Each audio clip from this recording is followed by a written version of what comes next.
বাড়িতে বসেই যদি আমুদি মাছের ফ্রাই পাওয়া যায় বা আমুদি মাছের পকোড়া পাওয়া যায় তাহলে কেমন হয়।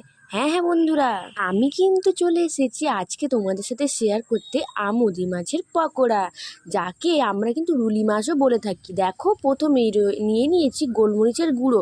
আমি কিন্তু এখানে লবণটা ইউজ করিনি, কারণ এই আমুদি মাছে না অনেকটাই বেশি লবণ থাকে। তো তোমাদের যদি লাগে তোমরা কিন্তু নিয়ে নিতে পারো। তারপর দেখো দিয়ে দিলাম ধনে গুঁড়ো,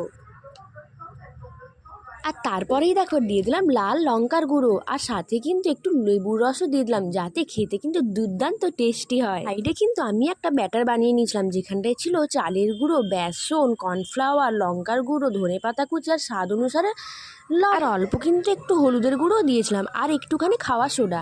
তারপরে গ্যাসে চাপিয়ে দিলাম একটা কড়াই, যেখানে অল্প একটুখানি তেল নিয়ে সেটা গরম করতে বসিয়ে দিয়েছি, আর আমুদি মাছগুলোকে ব্যাটারে চুবিয়ে আস্তে করে তেলের মধ্যে ছেড়ে দিলাম। সন্ধেবেলা স্ন্যাক্স হিসেবে যদি এই আমুদি মাছের পকোড়া পাওয়া যায় তাহলে কিন্তু চায়ের আড্ডাটা একদম জমে যায়। তো তোমরা কারা কারা আমুদি মাছ খেতে ভালোবাসো আমাকে কিন্তু অবশ্যই কমেন্ট করতে ভুলো না।